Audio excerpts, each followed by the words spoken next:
Aaron, a self-made millionaire, always led with respect and humility. But during a high-profile investor meeting, a prejudice CEO refuses to shake his hand, unaware that Aaron is the largest investor in the room. What happens next is more shocking than anyone could imagine. With Monique by his side, Aaron's quiet strength triggers a wave of change that shakes the entire company.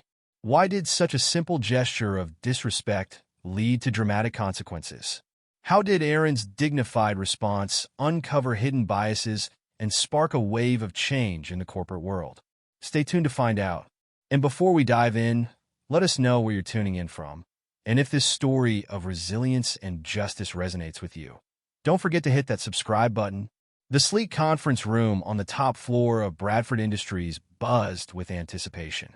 Sunlight streamed through floor-to-ceiling windows, illuminating the polished oak table where board members sat, their eyes fixed on the man at the head of the table. Mr. Jonathan Bradford, CEO of the prestigious company, exuded an air of authority as he adjusted his crisp navy suit and cleared his throat. "Ladies and gentlemen," he began, his voice carrying a hint of southern drawl, "I appreciate you all being here today. We got some important matters to discuss regarding our company's future." As Bradford spoke, his gaze swept across the room, lingering on the faces of his white, affluent board members. When his eyes fell upon Maria Rodriguez, one of the few people of color present, his expression subtly hardened. "Now, I understand some of you have concerns about our current direction," Bradford continued.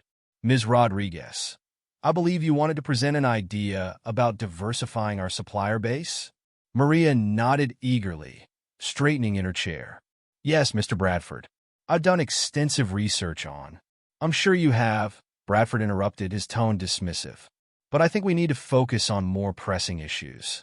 Mr. Thompson, didn't you have some thoughts on expanding our luxury product line?" As the meeting progressed, it became clear that Bradford consistently favored ideas from his wealthy, white investors while brushing aside suggestions from employees of color. The pattern was subtle but unmistakable, setting the tone for the company's culture under his leadership. Meanwhile, across town in a modest apartment, Aaron Johnson sat at his kitchen table, poring over financial reports. His wife, Monique, placed a steaming mug of coffee beside him and squeezed his shoulder. "Still working, honey?" she asked, her voice warm with concern. Aaron looked up, his eyes tired but determined. "Just finishing up? These numbers from Bradford Industries are fascinating." Monique pulled up a chair, her curiosity piqued. "Oh, what's caught your attention?" "Well," Aaron began, excitement creeping into his voice, "their financials are solid, but there's so much untapped potential. If they just open their eyes to new markets and diverse perspectives, they could really soar." As Aaron spoke, memories of his childhood flashed through his mind. Growing up in a low-income neighborhood, he'd faced countless obstacles. Teachers who underestimated him, potential employers who passed him over, and a system that seemed stacked against him at every turn. But Aaron had persevered. With unwavering determination and the support of his community, he'd worked his way through college, earning a degree in finance. Each step of the way, he'd encountered racism, sometimes blatant, often subtle, but he refused to let it define him. Monique listened intently, her own experiences mirroring his in many ways. They'd met in college, bonding over shared struggles and dreams. Together, they'd built a life and a business empire, supporting each other through every challenge. "You know," Monique said thoughtfully, "investing in Bradford Industries could be a real opportunity. Not just financially, but to make a difference." Aaron nodded, a spark in his eyes. "Exactly. With our stake, we could push for real change from the inside." "But Aaron," Monique cautioned, her brow furrowing, "you know how these old money companies can be. Are you prepared for the pushback we might face?" Aaron reached across the table, taking her hand in his. "I know it won't be easy, but think of the doors we could open, not just for ourselves, but for others who look like us." Monique squeezed his hand, a slow smile spreading across her face. "You're right, and we've never backed down from a challenge before." As the sun set outside their window, Aaron and Monique continued to discuss their plans. They'd worked hard to build their wealth, always staying under the radar. This investment would thrust them into the spotlight, but they both felt it was time to step up and make their voices heard. "So," Aaron said, leaning back in his chair, "how do you think we should approach this? We could go in guns blazing, demanding change from day one." Monique shook her head, her expression thoughtful. "No, I think we need to be strategic.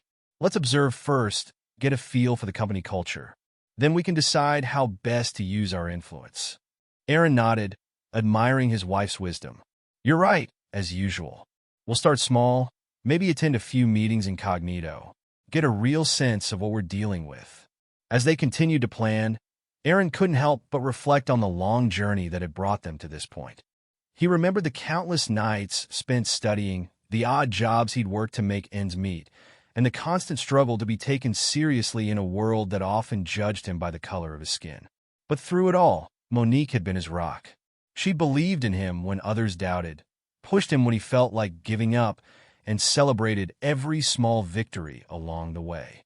Together, they'd built something remarkable, a testament to their resilience and determination. "You know," Aaron said softly, "I couldn't have done any of this without you." Monique smiled, her eyes shining with emotion. "We did this together, Aaron, and we'll face whatever comes next the same way." As night fell, they finalized their plan. They would make a substantial investment in Bradford Industries, but keep their identities hidden for now. It was a risk, but one they felt compelled to take. "To new beginnings," Aaron said, raising his coffee mug in a mock toast. Monique clinked her mug against his. "And to changing the world, one boardroom at a time." The next morning, back at Bradford Industries, Jonathan Bradford strode into his office, his personal assistant trailing behind him with a stack of reports. "Sir," the assistant said hesitantly, "there's been some interest from a new potential investor. They're looking to make a significant contribution." Bradford barely glanced up from his desk. "Nay, they're keeping that confidential for now, sir." Bradford's eyes narrowed. "Confidential? Who do they think they are?" "I don't like mysteries, Sarah. Find out who's behind this." As Sarah scurried out, Bradford turned to gaze out his office window, overlooking the city skyline. He'd built this company from the ground up, molding it in his image. The thought of an unknown entity buying their way in made him uneasy. Little did he know, the winds of change were about to blow through the halls of Bradford Industries. Aaron and Monique Johnson were poised to challenge everything Jonathan Bradford thought he knew about power, success, and the true value of diversity. The bustling offices of Bradford Industries hummed with activity as employees hurried about their day. On the surface, it appeared to be a typical corporate environment, but a closer look revealed undercurrents of subtle racism that permeated the company culture. In a crowded conference room, Maria Rodriguez, a talented marketing manager, leaned forward eagerly as she presented her latest campaign ideas. Her voice was confident, her slides well-prepared, but as she spoke, she couldn't help but notice the glazed expressions of her predominantly white colleagues. "So, in conclusion," Maria said, wrapping up her presentation, "this strategy could help us tap into a whole new demographic and increase our market share by at least 15%. There was a moment of awkward silence before Brad Thompson, a senior executive, cleared his throat. "Thanks, Maria. That was interesting. Now, John, didn't you have some thoughts on our traditional markets?" Maria's face fell as she watched her colleagues perk up, giving their full attention to John's rehashed ideas about targeting their usual customer base. As the meeting continued, her suggestions were quietly sidelined, a pattern she had grown frustratingly familiar with over her years at the company. Later that day, in the HR department, Marcus Turner, a promising young employee, sat across from Linda, the HR manager. His hopes were high as he inquired about the recent management position he had applied for. Linda shuffled some papers, avoiding eye contact. "I'm sorry, Mr. Kus. We went with someone else for the position. We felt they were a better fit for the company culture." Marcus's heart sank. He knew his qualifications were impeccable, his performance reviews stellar. The unspoken message was clear. He didn't fit the mold of what Bradford Industries considered management material. "I understand," he said quietly, masking his disappointment. "Is there any feedback you can give me for future opportunities?" Linda offered a tight smile. "Just keep doing what you're doing. Your time will come." As Marcus left the office, He couldn't help but notice the photo of the management team on the wall, a sea of white faces staring back at him. Meanwhile, in the executive suites, Jonathan Bradford paced his office, his face etched with annoyance. Sarah, his assistant, stood nervously, clutching a folder. Diversity initiatives? Bradford scoffed, glaring at the proposal in Sarah's hands. What's next? Mandatory yoga sessions and free kale smoothies? Sarah shifted uncomfortably. Sir, many companies are finding that diverse teams lead to increased innovation and profitability. Bradford waved his hand dismissively. That's all well and good for tech startups and hipster coffee shops. But this is Bradford Industries. We've done things our way for decades, and we've done just fine. He turned to gaze out the window, his tone becoming serious. Listen, Sarah, I built this company with blood, sweat, and tears. I know what works. All these trendy inclusivity programs, they're just distractions. We need to focus on what's important, making money and keeping our shareholders happy. Sarah nodded silently, knowing better than to argue. As she turned to leave, Bradford called out, "Oh, and Sarah? Find out who's behind that anonymous investment offer. I don't like surprises." Down in the company cafeteria, a group of white executives huddled around a table, their voices low but animated. Among them was Brad Thompson, fresh from the marketing meeting. "Did you see Maria's presentation?" Brad chuckled, shaking his head. "I mean, I'm sure the urban market is great and all, but that's not who we are." Another executive, Tom, nodded in agreement. "Exactly. Bradford's built this company on solid, traditional values. We can't start changing things just to appease every minority group out there." A younger executive, Mike, looked uncomfortable. "I don't know, guys. Maybe we should at least consider some of these new ideas. The world is changing after all." The group fell silent, staring at Mike with a mixture of surprise and disapproval. Brad leaned in, his voice taking on a patronizing tone. "Listen, Mike, you're new here, so let me give you some advice. Bradford knows what he's doing. Our investors trust his judgment. If you want to get ahead in this company, you do well to fall in line." Mike nodded slowly, the unspoken threat clear in Brad's words. As the day wore on, these subtle instances of racism and resistance to change played out across the company. In the design department, Aisha's innovative product concepts were repeatedly passed over in favor of more traditional designs. In IT, Raj found himself consistently assigned to maintenance tasks while his white colleagues were given exciting new projects. Each incident on its own might have seemed small or coincidental, but together, they painted a clear picture of a company culture deeply rooted in outdated prejudices and resistant to change. Late in the afternoon, Bradford called a meeting with his top executives and major investors. As they filed into the plush boardroom, the air was thick with a sense of shared privilege and unspoken understanding. Bradford stood at the head of the table, his presence commanding attention. "Gentlemen," he began, his voice firm, "I've called you here because there are some concerning trends we need to address." He clicked a button, and a graph appeared on the large screen behind him. "Our market share in certain demographics has been slipping. Some of our younger employees seem to think we need to diversify our approach." A murmur of discontent rippled through the room. Bradford held up his hand, silencing them. "Now, I know what you're thinking, and I want to assure you, I have no intention of letting Bradford Industries stray from the path that's made us successful." Richard Whitmore, one of the oldest and wealthiest investors, spoke up. "Good to hear, Jonathan. We can't let this political correctness nonsense infect our business practices." Bradford nodded appreciatively. "Exactly, Richard. We know our customer base. We know what works. All this talk of diversity and inclusion, it's just noise." Another investor, Charles Bennington, leaned forward. "What about that new investment offer? Any word on who's behind it?" Bradford's jaw tightened. "Not yet. But rest assured, whoever it is, they'll need to understand how we do things here if they want a seat at this table." As the meeting continued, the group discussed strategies for maintaining their traditional approach while paying lip service to modern expectations. Ideas were floated about token diversity hires and superficial inclusion programs. Anything to keep up appearances without actually changing the status quo. Throughout the discussion, A few of the younger board members exchanged uncomfortable glances. They could see the writing on the wall. The world was changing, and Bradford Industries was at risk of being left behind. But in the face of Bradford's unwavering confidence and the support of powerful investors, they remained silent. As the meeting drew to a close, Bradford stood once again, his expression serious. "Gentlemen, I want to thank you for your continued support and trust. Together, we've built Bradford Industries into a powerhouse. And together, we'll ensure it stays that way, regardless of what outside pressures we may face." The room erupted in applause, the sound of self-congratulation drowning out any lingering doubts.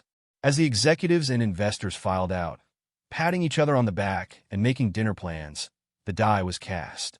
Bradford Industries would resist change at all costs, unaware of the storm brewing on the horizon. Meanwhile, across town, Aaron and Monique Johnson were preparing for their first undercover visit to the company. As they dressed in business attire, they discussed their strategy. "Remember," Monique said, adjusting Aaron's tie, "we're just observing today. No matter what we see or hear, we can't give ourselves away." Aaron nodded, his expression determined. "I know, but I have a feeling it's going to be harder than we thought. From what I've heard, Bradford's got his hooks deep into this company's culture." Monique squeezed his hand reassuringly. "That's why we're doing this, honey. Someone needs to shake things up. Might as well be us." As they left their apartment, neither Aaron nor Monique could have fully anticipated the deeply ingrained prejudices they were about to encounter. The subtle racism that permeated Bradford Industries wasn't just a matter of a few bad apples or outdated policies. It was woven into the very fabric of the company, from the top down. As Aaron and Monique stepped into the gleaming lobby of Bradford Industries, they exchanged a knowing glance. The real work was about to begin.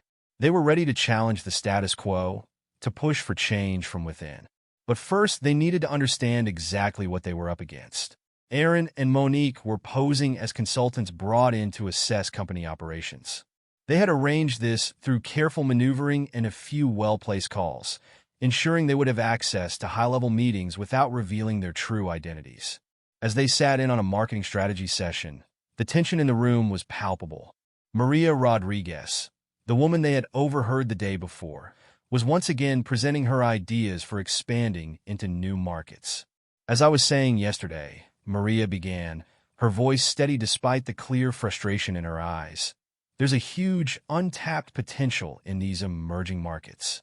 Our research shows—" Yes, we heard all this yesterday," Brad Thompson interrupted, not bothering to hide his annoyance.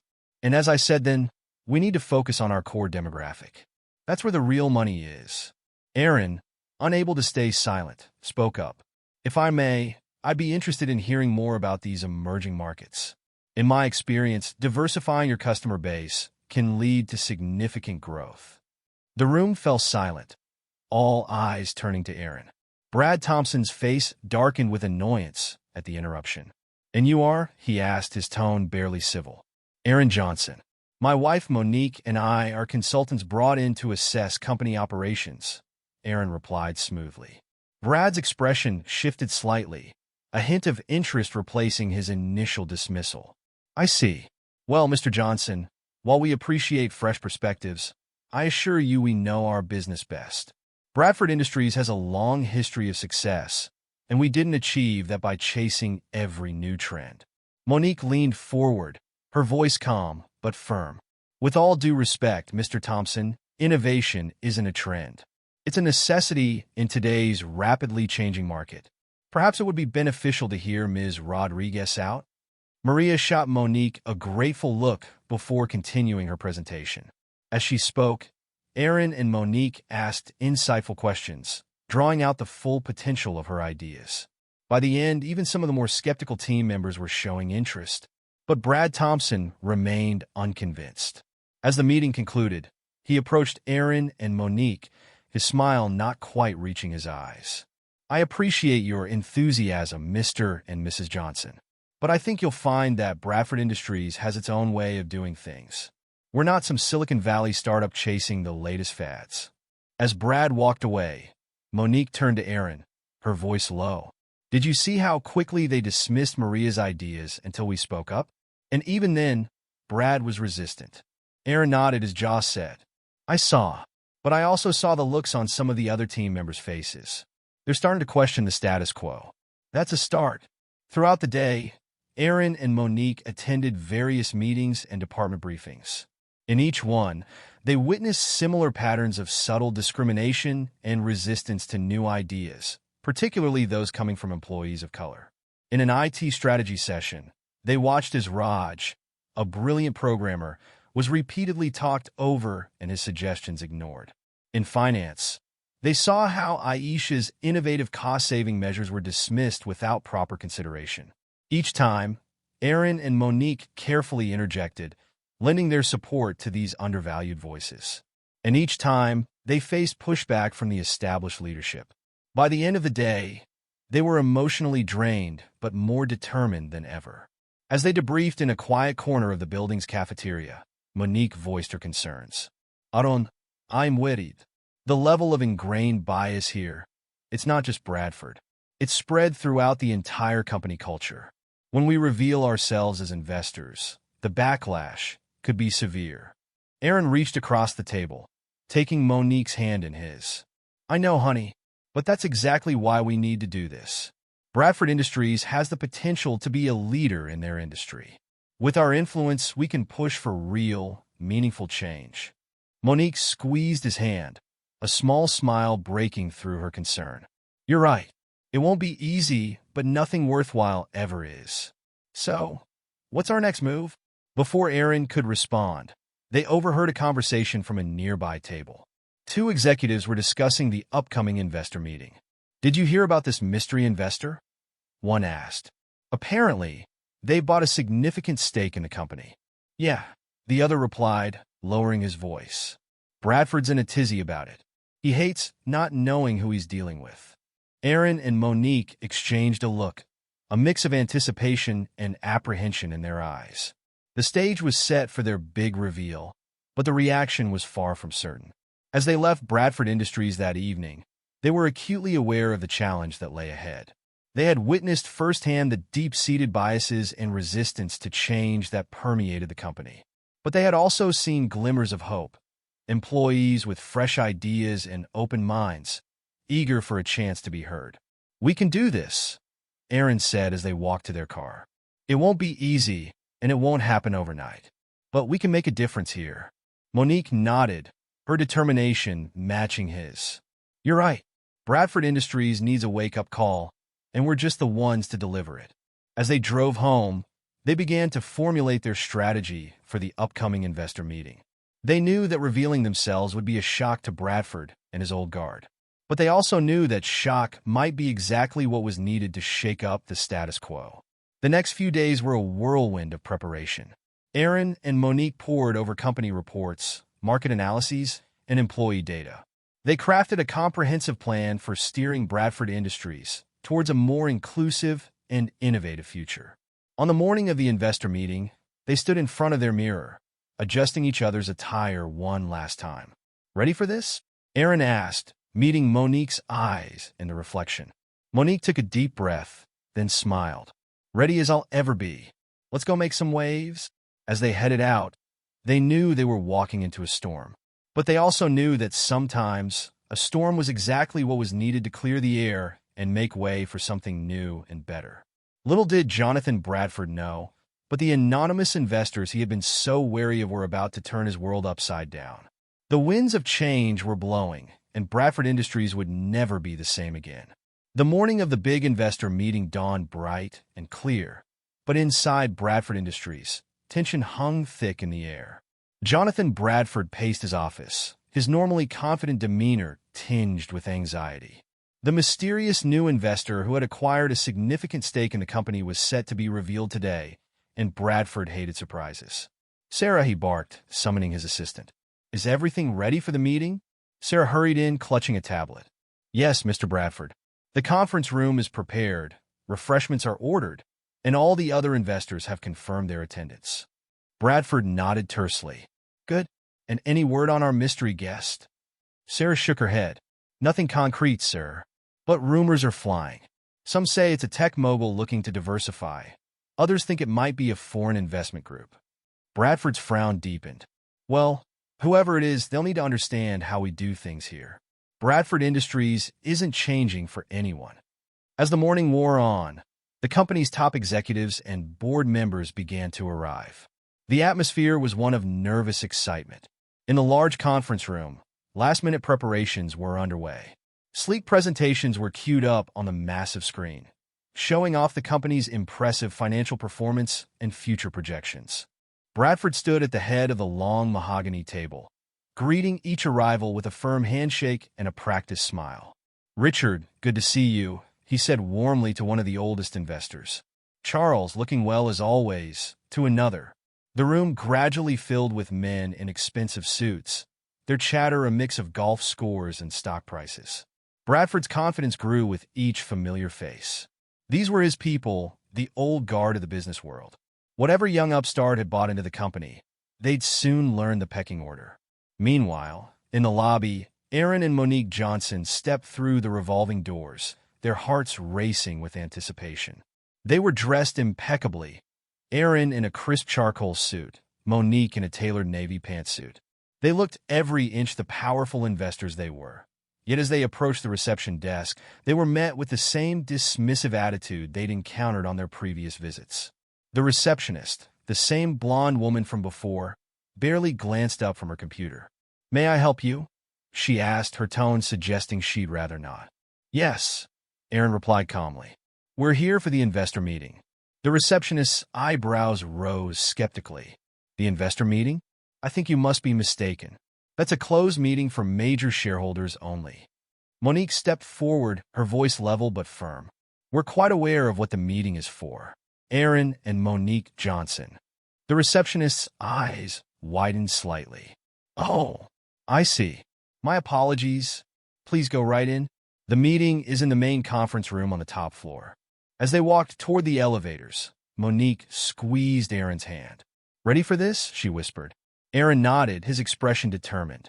"As ready as I'll ever be.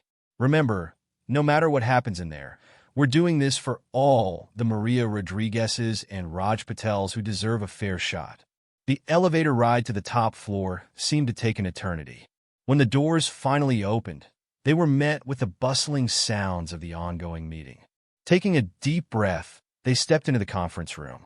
The scene that greeted them was exactly as they had imagined.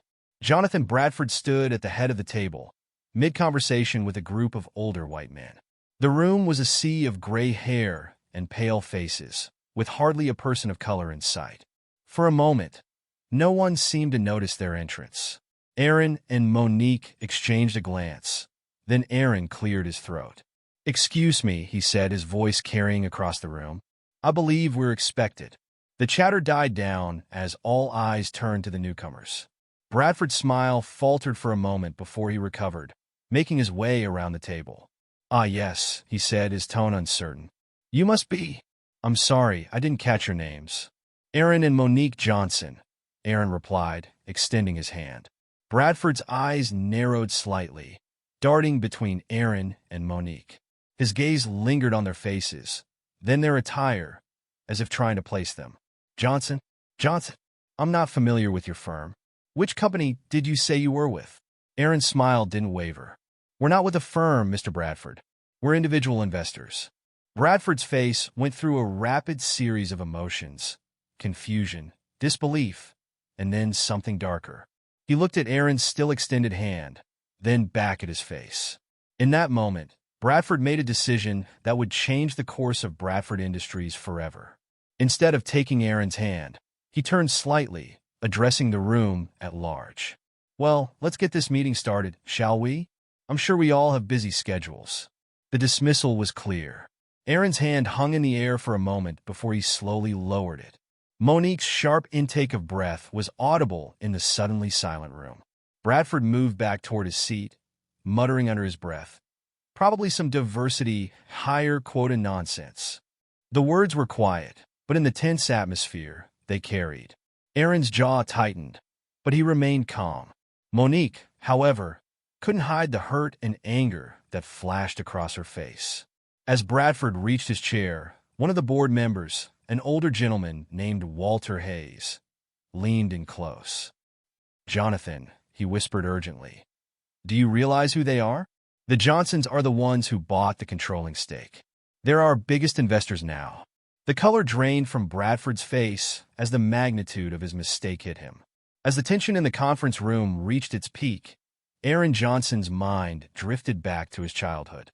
Growing up in a working-class neighborhood in Detroit, he had learned early on that the world wasn't always fair, especially for a young black man with big dreams. He remembered his father, a factory worker, coming home exhausted but never defeated. "Son," he'd say, "the world might not always give you a fair shake, but that's no excuse not to give it your all." Those words had become Aaron's mantra, pushing him through countless challenges. Now, standing in the Bradford Industries conference room, facing the very embodiment of the prejudice they'd fought against their entire lives, Aaron felt a sense of calm determination. He looked at Monique, saw the strength and resolve in her eyes, and knew that they were exactly where they needed to be. As Aaron's mind returned to the present, he found Jonathan Bradford staring at him, a mix of fear and desperation in the older man's eyes.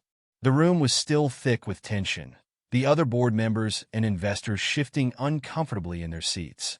Bradford cleared his throat, his usual confidence notably absent. "Mr. and Mrs. Johnson," he began, his voice strained, I owe you an apology. My behavior earlier was inexcusable. I hope you can forgive a foolish old man's mistake." He extended his hand towards Aaron, a forced smile on his face. But Aaron made no move to accept it.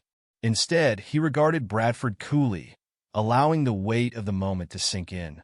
"Mr. Bradford," Aaron said finally, his voice calm but firm, "an apology is a start, but it's not enough. What happened here today isn't just about you and me. It's about a systemic problem that runs through the very veins of this company." Bradford's hand slowly lowered, his smile fading. "Now, see here," he started, some of his old bluster returning. "Bradford Industries has been successful for decades. Our methods—" "Your methods," Monique interjected, "are outdated and harmful, not just to your employees, but to your bottom line. You're leaving talent and opportunities on the table because of narrow-minded thinking." Aaron nodded, picking up where Monique left off. "This company has potential, Mr. Bradford. That's why we invested in it. But that potential is being squandered by a culture of exclusion and bias." He turned to address the entire room. "Gentlemen, let me be clear. Diversity isn't just a buzzword or a quota to be filled. It's a strength. It brings new perspectives, new ideas, and opens up new markets. Companies that embrace diversity and inclusion aren't just doing the right thing morally. They're setting themselves up for success in a global economy." The room was silent, all eyes fixed on Aaron. Even those who had initially seemed skeptical were listening intently. "I've spent my entire life navigating spaces that weren't designed for people who look like me," Aaron continued. "I've faced dismissal, disrespect, and outright hostility. But I've also seen what's possible when people from different backgrounds come together, when everyone's voice is heard and valued." Monique stepped forward, standing shoulder to shoulder with her husband. "Aaron and I didn't invest in this company to make a quick profit or to push anyone out. We invested because we see the potential for Bradford Industries to be a leader, not just in technology, but in creating a truly inclusive and innovative corporate culture." Bradford, who had been listening with a mix of shock and growing panic, suddenly burst out. "But what does this mean for the company? For me? Are you planning to oust the current leadership?" Aaron turned back to Bradford, his expression stern but not unkind. "Mr. Bradford, that depends entirely on you and the rest of the board. We're not here to take over or to force anyone out.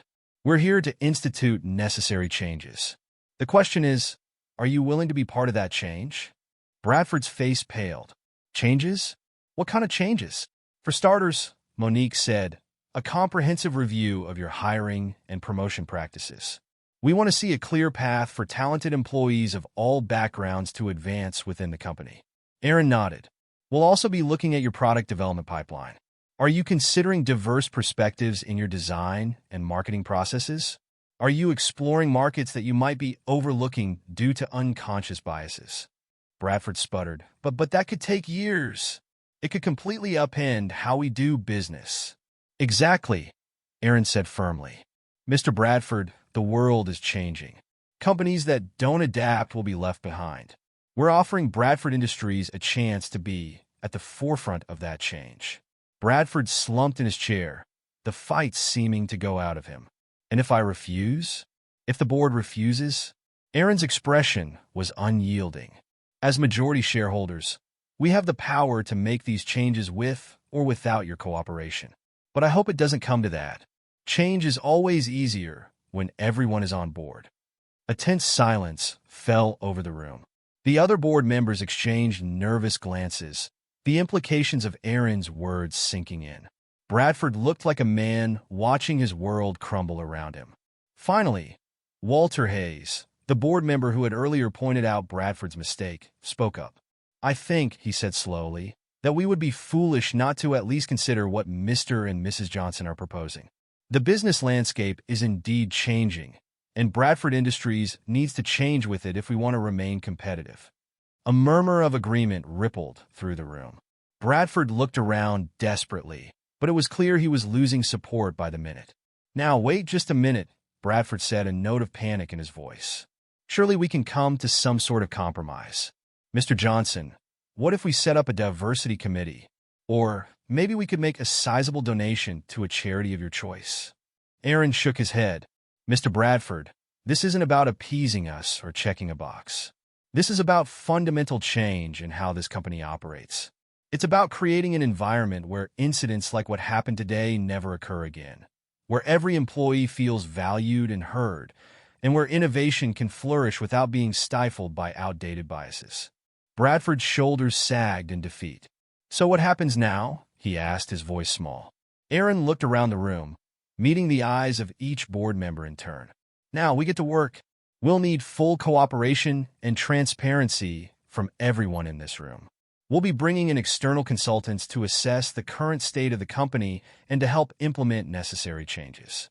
It won't be easy, and it won't happen overnight, but I promise you, it will be worth it. He turned back to Bradford.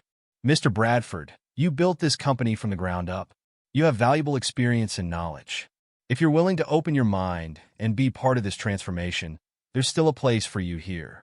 But if you can't adapt, if you can't embrace this new direction, then it might be time to consider stepping aside. Bradford nodded slowly, the reality of his situation finally sinking in. I understand. I'll need some time to think. Of course, Aaron said. Take the time you need. But understand that with or without you, changes will be happening at Bradford Industries. As the meeting adjourned, the atmosphere in the room had shifted dramatically. Where there had once been condescension and dismissal towards Aaron and Monique, there was now a mix of respect, curiosity, and in some cases, apprehension about the changes to come. As the board members filed out, many paused to shake hands with Aaron and Monique, some even offering tentative words of support for their vision. Bradford was the last to leave, pausing at the door to look back at the couple who had so thoroughly upended his world. Mr. and Mrs. Johnson, he said, his voice heavy with a mix of emotions. I hope you can forgive an old man's foolishness. I see now that I have a lot to learn. Aaron nodded, his expression softening slightly. There's always time to learn, Mr. Bradford. The question is whether you're willing to do so. As Bradford left, Aaron turned to Monique, letting out a long breath. Well, he said, a small smile playing at his lips. That was quite a first day as majority shareholders. Monique laughed, the tension of the day finally breaking. Just another day at the office, right? Fighting systemic racism and changing corporate culture before lunch. Aaron pulled her into a hug, drawing strength from her presence as he had so many times before. We did it, he whispered. This is just the beginning, but we did it. As they stood there, in the now empty conference room of a company they were poised to transform, Aaron and Monique felt the weight of the moment.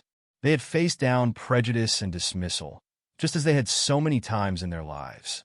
But this time, they had the power to do more than just persevere.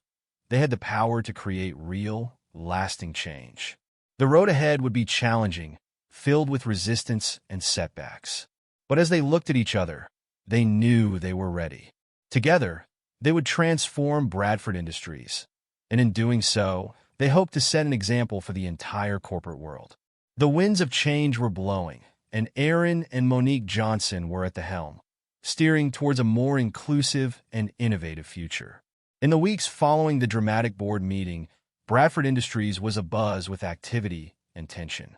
The news of Aaron and Monique Johnson's majority stake and their plans for sweeping changes had spread like wildfire throughout the company. For many employees, particularly those from underrepresented backgrounds, there was a palpable sense of hope and excitement. For others, especially those who had long benefited from the old system, there was anxiety and resistance. Jonathan Bradford found himself caught in the middle of this storm of change, struggling to adapt to the new reality. Despite his initial words of contrition, old habits died hard. He often caught himself falling back into familiar patterns of thought and behavior, much to the frustration of Aaron and Monique. One morning, about a month after the fateful board meeting, Bradford sat in his office, staring out the window at the city skyline. The view that had once filled him with pride now seemed to mock him, a reminder of how quickly things could change. A knock at the door interrupted his brooding. "Come in," he called, turning to see his assistant, Sarah, enter with a stack of papers. "Mr. Bradford," she said, her tone cautious, "I have the diversity and inclusion reports that Mr. and Mrs. Johnson requested. They're expecting them at the meeting this afternoon." Bradford's jaw tightened. "Right," he muttered, taking the papers. "The meeting. Another chance for them to tell me how to run my company." Sarah shifted uncomfortably.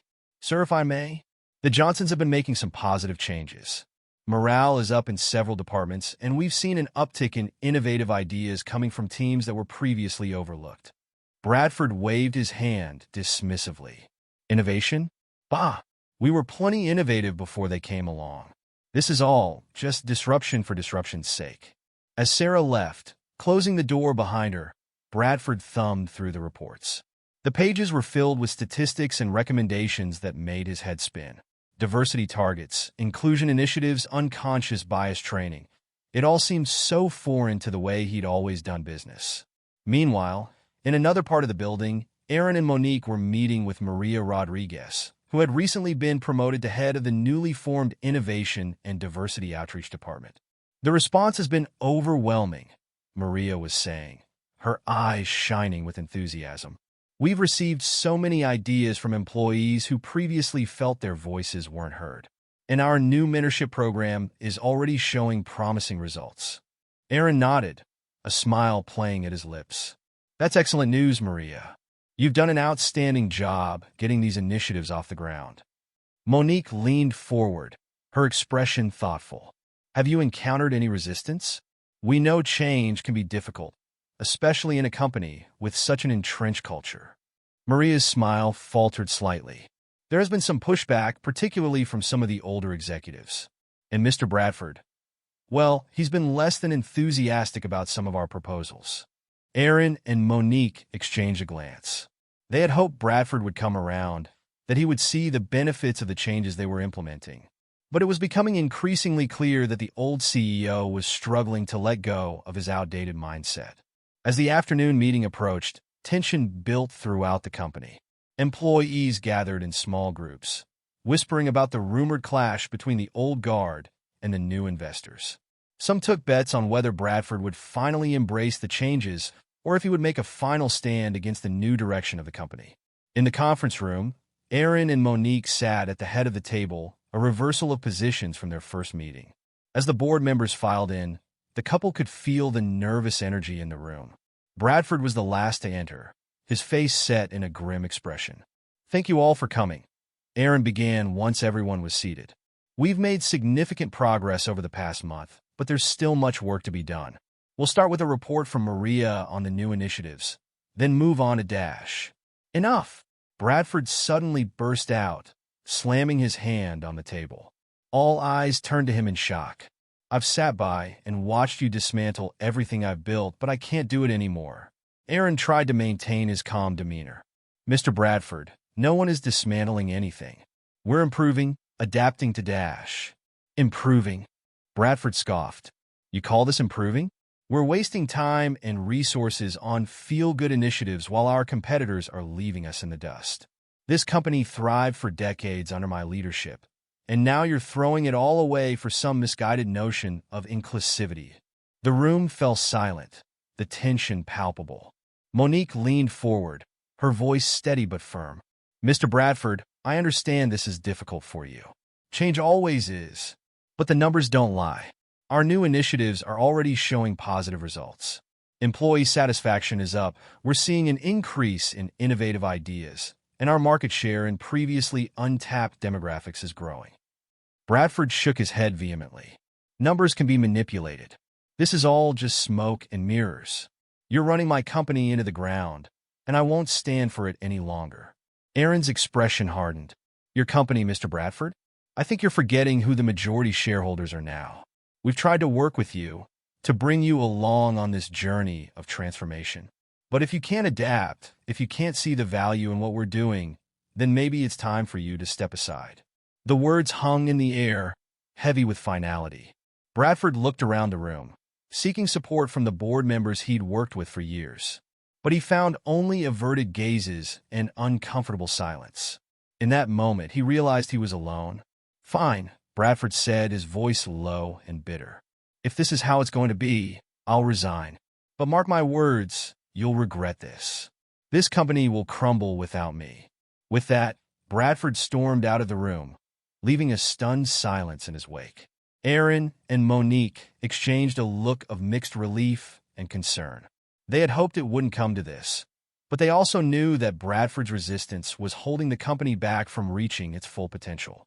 As news of Bradford's resignation spread through the company, reactions were mixed. Some employees, particularly those who had benefited from the old system, were worried about what the future might hold. Others, especially those who had felt marginalized under Bradford's leadership, felt a sense of liberation and hope. In the days that followed, Aaron and Monique worked tirelessly to steady the ship. They held town hall meetings with employees, assuring them that while change was coming, it was change for the better. They met with clients and partners, reaffirming Bradford Industries' commitment to excellence while also outlining their vision for a more inclusive and innovative future. One afternoon, about a week after Bradford's dramatic exit, Aaron found himself in the former CEO's office. As he looked around at the dark wood paneling and the photos of Bradford with various dignitaries, he couldn't help but feel the weight of history. But he also felt a sense of possibility, of the potential for something new and better. A knock at the door interrupted his thoughts. It was Jamal Foster, the young employee who had been passed over for promotion under Bradford's leadership. "Mr. Johnson," Jamal said, a hint of nervousness in his voice. "Do you have a moment?" "Of course, Jamal," Aaron replied warmly. "Come in, and please call me Aaron." Jamal entered, fidgeting slightly. "I just wanted to say thank you for everything you and Mrs. Johnson are doing. It's like a weight has been lifted off this place. People are excited to come to work, to share their ideas. It's amazing." Aaron smiled, genuinely touched. "Thank you, Jamal. That means a lot. But remember, this isn't just about what Monique and I are doing. It's about creating an environment where everyone can contribute, where everyone's voice is heard. You're as much a part of this transformation as we are." As Jamal left, his step noticeably lighter, Aaron felt a renewed sense of purpose. Yes, there were challenges ahead. Yes, there would be resistance and setbacks. But moments like this, seeing the positive impact their actions were having on individual lives, made it all worthwhile. Over the next few months, Bradford Industries underwent a remarkable transformation. The company's product line expanded, incorporating ideas that had previously been overlooked or dismissed. Marketing campaigns became more inclusive, reaching out to demographics that had long been ignored. The workforce grew more diverse, bringing in fresh perspectives and talents. One day, as Aaron and Monique were walking through the research and development department, they overheard an excited conversation between two employees. One a young woman in a hijab, the other an older man with a thick Southern accent. "I'm telling you, Aisha," the man was saying, his eyes alight with enthusiasm. "Your idea for the new interface is brilliant. It's going to revolutionize how we approach accessibility in our products." Aisha beamed, her own excitement palpable. "Thanks, Bob. I never thought I'd see the day when my ideas would be taken seriously here. And your suggestions for the hardware integration? Genius. As Aaron and Monique passed by, exchanging a smile, they knew they were witnessing the fruits of their labor. This was what true innovation looked like: diverse minds coming together, building on each other's strengths, creating something greater than the sum of its parts. But not everything was smooth sailing. Despite the company's growing success, there were still pockets of resistance. Some longtime employees, set in their ways, struggled to adapt to the new culture. There were occasional clashes, misunderstandings born from years of ingrained biases. Aaron and Monique knew that true change took time. They implemented ongoing training programs, encouraged open dialogues, and worked to create a culture where mistakes were seen as opportunities for growth rather than cause for punishment. One particularly challenging moment came when a group of employees, led by Brad Thompson, the executive who had been so dismissive of Maria's ideas, threatened to leave the company en masse. "This isn't the Bradford Industries I signed up for," Brad complained during a tense meeting with Aaron and Monique. "All this focus on diversity and inclusion is distracting us from what really matters, the bottom line." Monique fixed Brad with a steady gaze. "Mr. Thompson, have you looked at our bottom line lately? Our profits are up 20% from last year. Our market share has expanded in 3 new demographics. We've won contracts that were previously out of our reach because of our new, innovative product line. Tell me, how exactly is this distracting us from what matters?" Brad sputtered, clearly caught off guard. But the way we're doing things now, it's so different. All these new faces, new ideas. It's not how we've always done things." Aaron leaned forward, his tone firm but not unkind. "You're right, Brad. It's not how you've always done things. And that's precisely the point. The world is changing, and we're changing with it. We're not just keeping up, we're leading the way. Now, you can be part of that future, or you can step aside. The choice is yours." In the end, Brad and most of his group chose to stay. Some left, unable or unwilling to adapt. But for every employee who left, there were dozens of talented individuals eager to join a company that was quickly gaining a reputation as a leader in both technology and corporate culture. As the months turned into a year, Bradford Industries' success became impossible to ignore. Industry publications that had once dismissed the company's new direction as a misguided social experiment were now hailing it as a model for the future of corporate America. The company's stock price soared, and its products were in higher demand than ever. One sunny afternoon, Aaron and Monique stood in the atrium of the Bradford Industries headquarters, watching employees mill about during their lunch break. The space, once a staid and formal area, had been transformed into a vibrant community hub. There were collaborative workspaces, a diverse array of food options, and even a small art gallery featuring works by local artists from underrepresented communities. "You know," Monique said, leaning into Aaron's shoulder, "sometimes I still can't believe we did it. That we're here." Aaron nodded, his arm around his wife's waist. "I know what you mean. It's been a long road." As they stood there, they overheard snippets of conversations around them. Engineers discussing groundbreaking new designs. Marketing teams brainstorming campaigns that would resonate with a diverse global audience. HR representatives excitedly planning the next round of community outreach programs. This was the Bradford Industries they had envisioned: dynamic, inclusive, innovative. A place where people from all walks of life could come together, share their unique perspectives, and create something truly extraordinary. But even as they basked in the success of their vision, Aaron and Monique knew their work was far from over. There were always new challenges to face, new horizons to explore. They had transformed one company, but there was an entire corporate world out there still clinging to outdated modes of thinking. As if reading his thoughts, Monique squeezed Aaron's hand. "So, what's next for us?" Aaron grinned, a familiar spark of excitement in his eyes. "Well, I've been thinking, Bradford Industries isn't the only company out there that could use a shake-up. What if we started looking at other investment opportunities, other chances to drive change on a larger scale?" Monique's eyes lit up. A whole portfolio of companies, all working towards a more inclusive and innovative future. "I like the sound of that. As they began to discuss their plans, a commotion near the entrance caught their attention. A familiar figure had just walked through the doors, Jonathan Bradford himself. The former stood in the atrium, looking around in clear disbelief. The company he had built, that he had been so sure would crumble without him, was thriving beyond his wildest dreams. Employees moved past him, some nodding politely, others ignoring him entirely. He was a relic of the past in this new, vibrant environment. Aaron and Monique exchanged a glance, then made their way over to Bradford.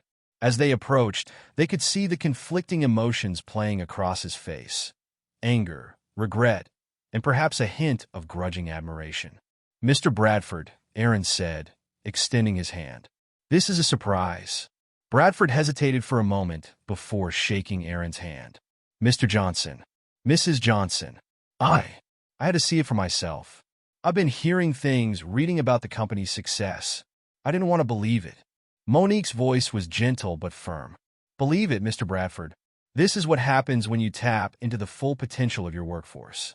When you create an environment where everyone can thrive."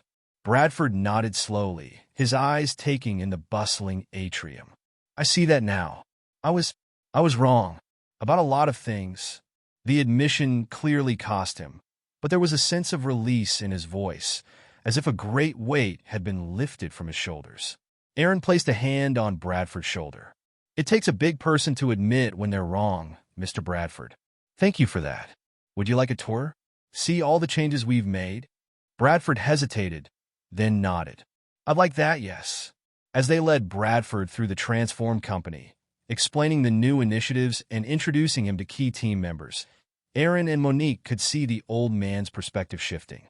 He asked thoughtful questions, nodded approvingly at innovative solutions, and even cracked a smile when Jamal Foster enthusiastically explained a new project he was leading.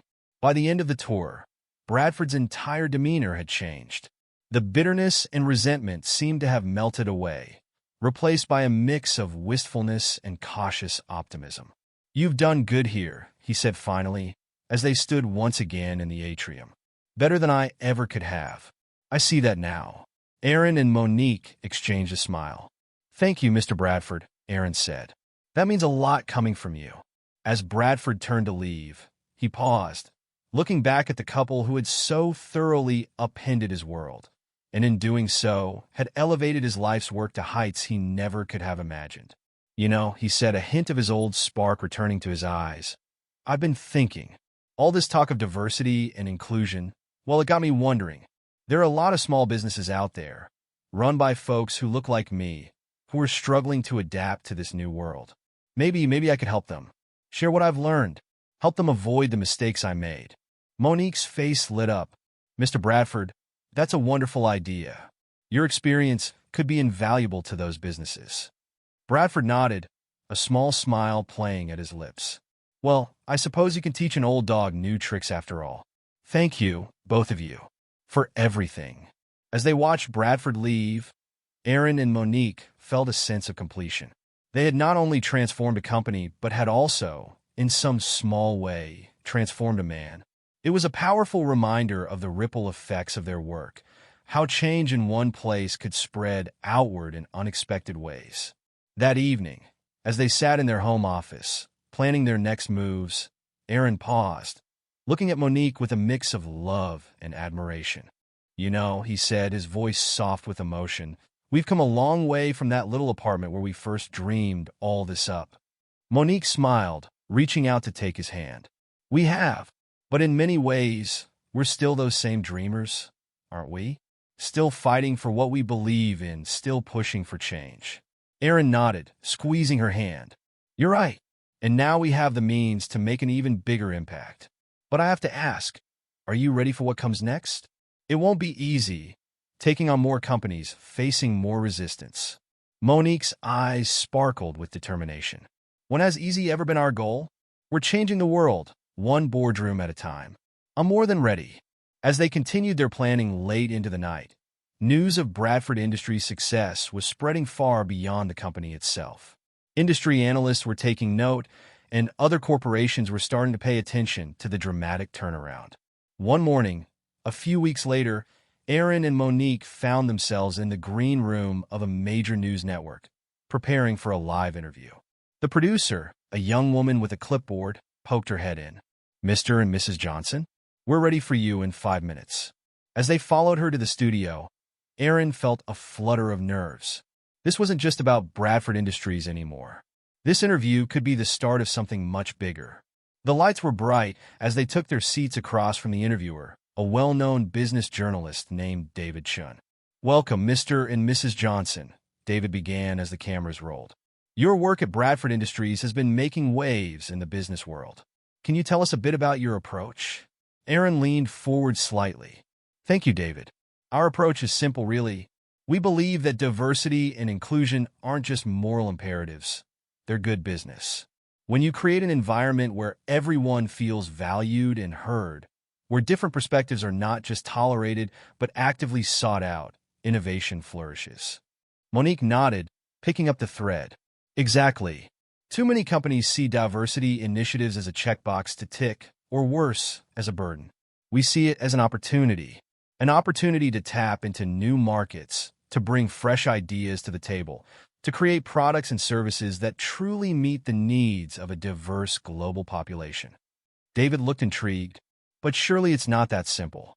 You must have faced resistance, especially in a company with such an entrenched culture as Bradford Industries."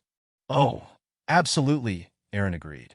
"Change is never easy, especially when you're challenging long-held beliefs and practices. We faced skepticism, pushback, even outright hostility at times. But we also found allies, people within the company who had long felt undervalued and were eager for change. The key," Monique added, "was to show results. We implemented changes gradually, measured their impact rigorously, and let the numbers speak for themselves. It's hard to argue with improved productivity, increased market share, and rising profits." As the interview continued, Aaron and Monique shared stories from their experience at Bradford Industries, the challenges they'd overcome, the successes they'd achieved, and the lessons they'd learned along the way. They spoke passionately about their vision for a more inclusive corporate America, one that could better serve an increasingly diverse world. As they wrapped up, David asked one final question. "So, what's next for the two of you? Will you be staying on at Bradford Industries, or do you have other plans?" Aaron and Monique exchanged a smile. "While we're immensely proud of what we've accomplished at Bradford Industries, we see it as just the beginning," Aaron said. "We're looking at other investment opportunities, other companies where we believe we can drive positive change." Monique nodded. "Our goal is to create a ripple effect across the corporate landscape, to show that inclusivity and profitability aren't mutually exclusive. In fact, they go hand in hand." As they left the studio after the interview, Aaron and Monique were approached by several people, other guests, network staff, even a few executives who had been watching from the sidelines. All of them wanted to know more, to discuss potential collaborations, to seek advice on implementing similar changes in their own organizations. In the car ride home, as they fielded calls and messages from people who had watched the interview, Monique turned to Aaron with a grin. "I think we might have started something big here." Aaron laughed, shaking his head in wonder. "I think you might be right. You ready for this?" Monique's response was to pull out her tablet, already starting to research their next potential investment. "Always," she said, her eyes sparkling with excitement. Over the next few years, Aaron and Monique's influence spread far beyond Bradford Industries. They invested in a diverse portfolio of companies, always with an eye towards driving change from within. Some were established corporations resistant to change, much like Bradford had been. Others were promising startups led by underrepresented entrepreneurs who needed not just capital, but mentorship and connections. Their approach wasn't always welcomed. They faced lawsuits, smear campaigns, and personal attacks. Some accused them of pushing a woke agenda at the expense of shareholder value. Others claimed they were just in it for the money, using social justice as a marketing ploy. But Aaron and Monique stood firm, letting their results speak for themselves. Company after company under their influence showed improved performance, increased innovation, and better employee satisfaction. They were proving, on a grand scale, that diversity and inclusion were not just ethical imperatives, but key drivers of business success in the 21st century. Their work began to attract attention beyond the business world. They were invited to speak at universities, policy forums, and international conferences. They established a foundation to support education and entrepreneurship in underserved communities. They became vocal advocates for corporate governance reforms and more inclusive economic policies. Through it all, Aaron and Monique remained grounded, never forgetting where they came from or the struggles they had faced. They made a point of mentoring young people from backgrounds similar to their own, opening doors that had once been closed to them. One evening, about 5 years after their transformative work at Bradford Industries, Aaron and Monique found themselves back in their old neighborhood in Detroit. They had just finished speaking at a community center, encouraging local youth to pursue their dreams in business and technology. As they walked hand in hand down the street, memories flooding back, they paused in front of their old apartment building. It was here, in a tiny one-bedroom flat, that they had first dared to dream of changing the corporate world. "Did you ever imagine we'd come this far?" Monique asked, leaning into Aaron's shoulder. Aaron shook his head, a mix of amazement and humility in his voice. "Never in my wildest dreams. But you know what? I have a feeling we're just getting started." As they stood there, a group of young kids rode by on bicycles, laughing and calling out to each other. Aaron and Monique watched them go, seeing in those children the same potential, the same spark that had driven them all those years ago. "Come on," Monique said, tugging gently on Aaron's hand. "We've got work to do." And with that, they turned away from the old apartment building and walked towards their future, ready to face whatever challenges lay ahead. They had transformed Bradford Industries, shaken up the corporate world, and inspired a new generation of diverse leaders. But their journey was far from over. As they reached their car, Aaron's phone buzzed with a notification. It was an alert about a major tech company facing criticism for its lack of diversity in senior positions. Aaron showed the screen to Monique, raising an eyebrow in question. Monique grinned, already pulling out her tablet to start her research. "Looks like we found our next project," she said. As they drove away, the setting sun painting the sky in brilliant hues, Aaron and Monique Johnson were already planning their next move, ready to continue their mission of transforming corporate America, one company at a time. The story of Bradford Industries was just the beginning. Their true legacy was still being written in boardrooms and classrooms, in startups and Fortune 500 companies, wherever old barriers were being broken down and new possibilities were being born. The racist CEO who wouldn't shake a black man's hand had unwittingly set in motion a chain of events that would reshape the face of American business.